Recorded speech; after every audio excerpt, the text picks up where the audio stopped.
Ya, malam Pak Roni Daud. Ini ada pertanyaan mengenai pranikah. Ya, pertanyaannya singkat, tapi saya perpanjang dulu. Kalau menurut saya dulu malah gitu ya, yang namanya izin itu orang tua. Tapi kalau gembala, pendeta itu ya merestui, memberkati, meneguhkan, menikahkan, gitu ya. Tapi anak di bawah otoritas orang tua. Tapi hamba Tuhan itu kalau struktur Alkitab yang saya baca, hamba Tuhan itu harus dihormati 2 kali lipat. Hormat. Ya. Kalau presiden saya hormati level 70, gembala 140, 2 kali lipat. Kalau orang tua, ayah saya hormati levelnya 90, gembala 180. Hormatnya 2 kali lipat. Tapi taatnya kepada orang tua. Istri taatnya kepada suami, hormatnya kepada gembala. Kalau istri hormat gembala dan taat suami, nanti suami akan ikut ke gereja. Kalau istri taat suami, tapi taat gembala, tapi menanduk suami, suami nggak mau ke gereja. Jadi istri harus menghormati gembala, tapi mentaati suami. Nanti suami yang tidak taat firman malah justru akan ikut menghormati gembala dan mentaati gembala juga. Tapi itu hierarki yang menurut saya dengan jelas ayat-ayatnya ada. Nah, sekarang pertanyaannya adalah soal restu dulu, ya, restu, izin. Kalau saya mau menikah dengan si A, mau menikah dengan si B, haruskah restu itu dari dua-duanya? Izin ya. Izin itu dari orang tua dan gembala. Nah, ini kan Pak Roni kan seorang gembala. Tentu jawabannya mungkin akan berbeda dengan saya. Tapi dari sisi penggembalaan, nah ini izin dan restu atau izin dan berkat ini gimana di Pak Roni ini? Ya, kita kembali kepada Alkitab. Dalam struktur yang Pak Jarod katakan itu 1 Korintus 11. Mulai dari ayat ketiga dan seterusnya. Itu bagaimana hierarki dalam satu keluarga. Allah Bapa tertinggi, lalu Yesus Kristus, lalu suami, istri, lalu anak-anak. Dan di sini garis dari atas ke bawah, garis melindungi, garis mengasihi.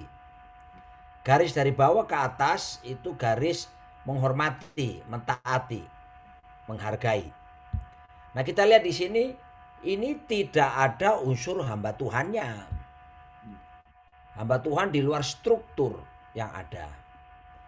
Jadi kalau ditanya, ya tentunya kita lebih pertama kepada restu, persetujuan dari orang tua harus lebih dulu secara kandung.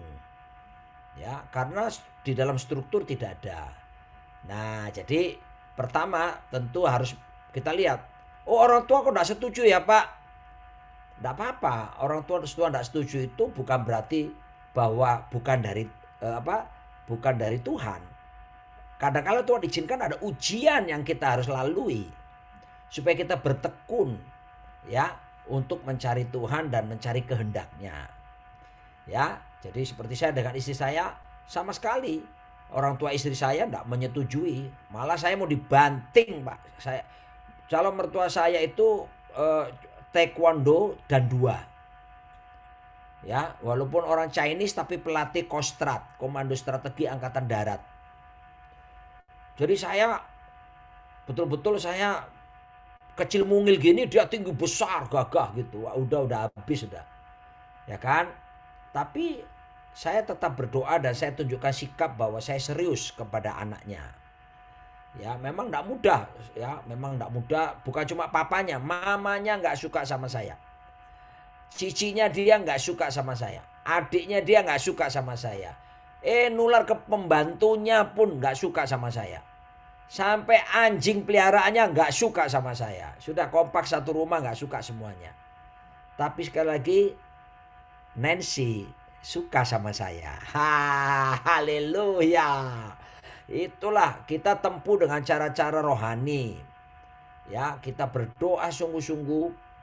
Ya, dan saya percaya bahwa ada beberapa kesaksian ya membuat saya yakin karena saya mendengar suara Tuhan. Jadi ya, tapi tidak selalu sama ya pengalamannya seperti saya loh ya.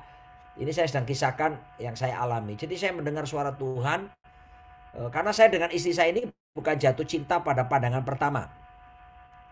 Ya, udah sepelayanan di Surabaya Presenter di tempatnya Pak Timotius Arifin.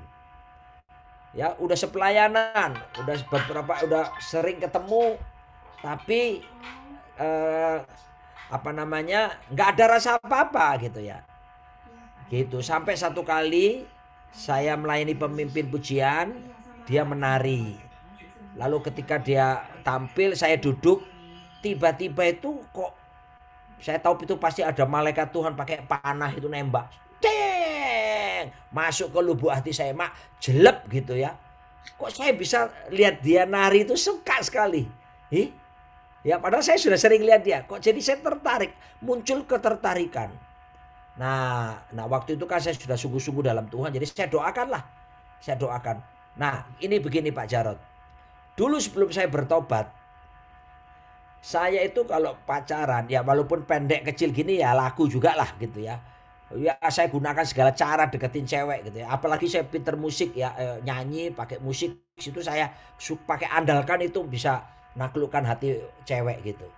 Nah, tapi itu dulu kalau saya lihat cewek itu, saya lihat terus dia lihat saya, kelihatan ada sambutan, wah saya langsung dekati.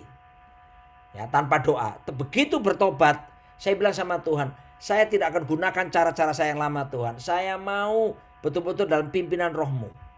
Caranya gimana? Begitu saya bertobat, apakah saya masih bisa jatuh cinta? Ya jelas dong, saya pria normal.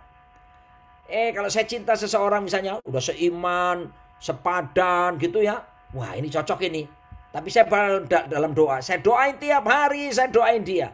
Aneh Pak Jarod, semakin saya doakan wanita itu, semakin perasaan saya kok tiba-tiba menurun sukanya itu.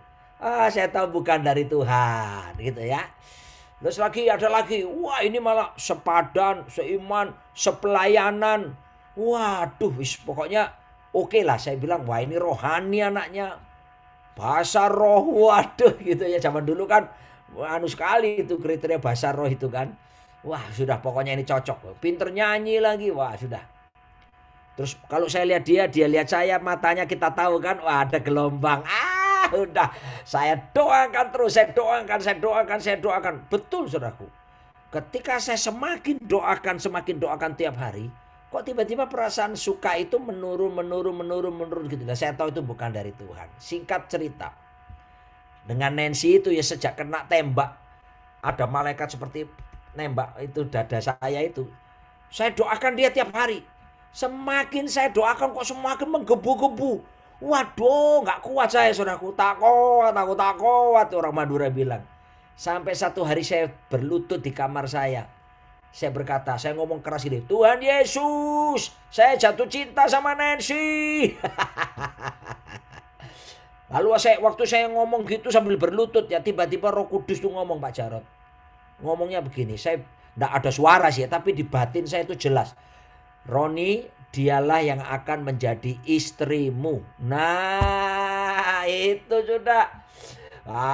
Itu singkat cerita saya melakukan pendekatan dan kemudian singkat cerita kami saling suka. Tentang orang tua, kami tetap berdoa sampai Tuhan buat orang tuanya itu lucunya ya, dibikin apa Pak Jarod? Dibikin bangkrut. Waduh, bikin usahanya ditipu orang. Papanya waktu itu tahun 91 tuh, tahun kan uang ratusan juta itu sama sekarang miliaran kan. Udah pokoknya gitu ya. Nah, saudaraku, saya mulai tanya sama dia, kesukaan papamu apa? Papimu apa? Duren. Wah, saya ke rumahnya sekarang saya bawa duren. Di tengah kesusahan mereka saya bawa duren. Wah, saudaraku, Om permisi Om, saya bawa oleh-oleh duren Om. Oh, wah, mau nolak gimana? Dia terima. Dia makan di ruangan belakang, saya lihat sambil makan gini. Aku di ruang tamu deketin Nancy. Ya, singkat cerita saya ngomong sama Nancy. Nancy, aku mau bicara empat mata sama papamu. Loh, ngomong apa? Enggak, aku mau bilang bahwa aku mau menikahi kamu. Loh, aduh, jangan. Papi marah apa? Setelah peristiwa mau dibanting apa banyak hal itu ya. Enggak, supaya papimu tahu bahwa aku serius sama kamu. Saya hadapi Pak. Saya berkata, Om, saya mau bilang saya mau serius sama Nancy. Saya pacaran dan saya ingin menikahi dia. Waduh Pak, saya dilihatin terus gini. Dilihatin gini, guys. Dalam hati saya, Jama, lepaskan, Jama, lepaskan. Gitu ya. Lalu apa yang terjadi Pak? Saya terkejut. Dia bilang gini, terserah Nancy. Wih. Wah, terus Nancy ditanya, Nancy, kamu gimana Ci? Nancy diam aja terus tundukkan wajah gini. Ya, orang Surabaya bilang kalau tundukkan wajah tidak jawab artinya ya. Menikahlah kami. Jadi orang tua itu penting sekali. Nah, kalau saya tadi hubungkan ada restu dari gembala apa, itu hanya membantu mendoakan, mengcover juga secara spiritual supaya kita ini jangan macem-macem pacarannya gitu loh. Jangan sampai keluar hadirat Tuhan, nanti lupa diri, nggak tunggu pemberkatan nikah gitu loh maksud saya. Gitu Pak Jarod. Ya. Oke, terima kasih Pak Roni. Berarti pelajaran kita sama ya, bahwa izin itu dari orang tua, bukan dari pendeta. Tapi nanti yang menikahkan pendeta. Makanya di dalam gereja ada aturan-aturan, atau di dalam pernikahan ketika orang mau mendaftar ke catatan sipil. Itu ada persyaratan, karena saya baru saja menikahkan anak pertama tahun lalu ya, jadi masih ingat, maka ada syarat-syaratnya. Gereja yang akan memberkati menikahkan itu pendeta ya. Negara catatan sipil itu hanya mencatat, negara tidak menikahkan. Undang-undang pernikahan yang baru ya, kalau 20 tahun yang lalu negara menikahkan, tapi sekarang ini negara hanya mencatat catatan sipil. Yang menikahkan ya pendeta, ustadz. Nah, waktu gereja ada permohonan bahwa akan ada yang menikah, maka persyaratan-persyaratan yang juga nanti akan diserahkan kepada catatan sipil itu adalah surat persetujuan orang tua. Tidak ada surat persetujuan pendeta, nggak ada. Tapi pendeta akan memberkati kalau ada surat persetujuan orang tua. Nanti kalau catatan sipil minta lagi, ada macam-macam kalau di Indonesia ya, di luar negeri lebih gampang. Surat keterangan masih perawan. Surat keterangan bujangan ya, kalau misalnya cerai ada suratnya, itu suratnya macam-macam, tapi surat persetujuan itu orang tua. Nah, sama juga secara rohani pun Alkitab mengajarkan hierarkinya adalah anak di bawah otoritas orang tua. Anak lahir ini titipan Tuhan lewat orang tua. Makanya kalau orang mau menikah, tanya papa mamanya, tanya calon mertuanya. Mereka sudah setuju, orang tua dan mertua, calon mertua sudah sepakat, ke pendeta minta dinikahkan. Bahkan ekstrimnya nih, gimana kalau pendetanya nggak setuju? Dia nggak punya hak untuk setuju apa tidak. Kalau dia nggak setuju, maaf nih, cari gereja lain yang mau berkati. Karena memberkati itu bisa pendeta mana saja. Tapi orang gereja setuju, pendeta setuju, nggak bisa cari izin dari orang tua mana saja. Ya, saya tidak mengajarkan pindah gereja, ya, saya tidak mengajarkan. Tapi kalau hidup ini sekali 2 kali pindah itu tidak dosa. Kecuali tiap tahun pindah itu kepahitan, itu penyakit, ya, itu orang yang punya masalah kalau orang tiap tahun pindah. Tapi untuk masalah penting, ya, menikah itu kan penting sekali seumur hidup. Terus pendetanya nggak setuju, gitu, atau nggak setuju. Ya, ada lagi nih kasus yang dijapri ke saya direct message di Zoom ini juga, gitu ya, minta doa restu sama pendetanya. Ya saya doa dulu katanya gitu ya. Tapi doanya tuh bisa 1 tahun, 2 tahun, 3 tahun, bahkan ada kasus yang sampai 4 tahun. Waduh, itu waktu kemarin dia ada yang WA ke saya, pendetanya doa 4 tahun gitu. Itu jangan-jangan pendetamu tuh nggak punya hubungan sama Tuhan kali ya, kok doanya lama banget. Apa nggak Tuhannya dia nggak dengar, apa dia nggak dengar suaranya, atau dia nggak dengar jawabannya Tuhan.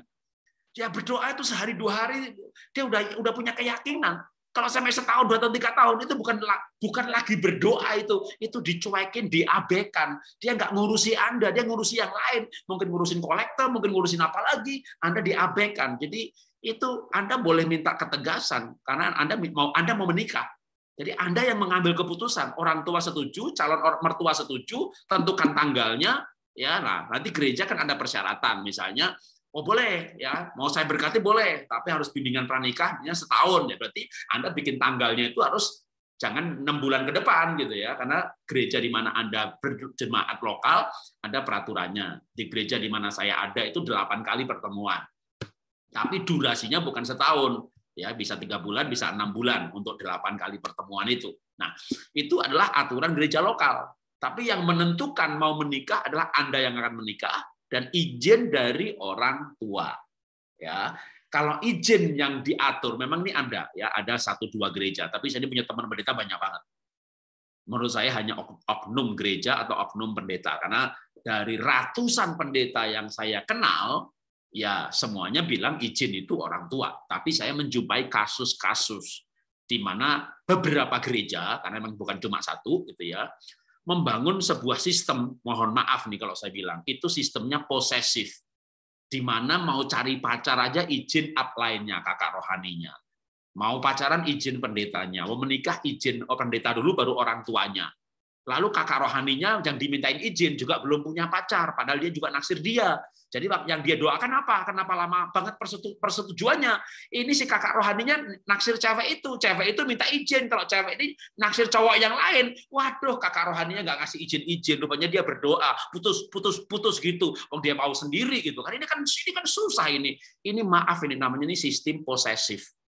Ya, tidak benar kalau izin pacaran, izin menikah itu dari kakak rohani ataupun bapak pendetanya.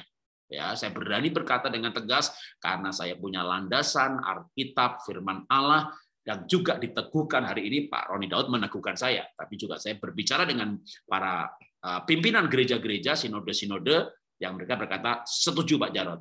Memang firman Tuhan mengajarkan demikian. Jadi persetujuan izin itu orang tua, tapi pemberkatan itu orang tua tidak bisa berkati anaknya sendiri. Ya, catatan sipil, aku udah nikah, siapa yang nikahin bapakku? Nggak bisa. Indonesia negara Pancasila nomor 1 ketuhanan, yang menikahkan adalah pendeta dan ustadz. Ya kecuali Anda mau nikah di luar negeri, ini lain ceritanya. Ya, tapi esensi Alkitab ya itu persetujuan dari orang tua. Nah, kalau ada gereja yang membuat aturan-aturan tambahan itu optional. Dalam arti karena menikah ini 1 kali seumur hidup, dan misalnya Anda nunggu gembalanya berdoa sampai bertahun-tahun kok nggak dijawab sama Tuhan, ya jangan-jangan memang dia nggak punya hubungan sama Tuhan. Maaf saya bicara keras gitu ya. Ya saya sarankan Anda pindah gereja. Ya, tapi pindah itu ya sekali ini pas mau nikah gitu kan. Atau misalnya Anda punya pacar memang tidak satu gereja. Ya udah pindah gereja pacar aja, itu udah yakin banget gitu. Jadi itu udah lebih jelas lagi. Jadi hidup Anda pertanggungjawabkan dengan Tuhan. Yang pasti pindah gereja untuk urusan seperti ini itu sangat dipahami. Ya, toh nanti apalagi kalau pacarnya ini beda gereja ya.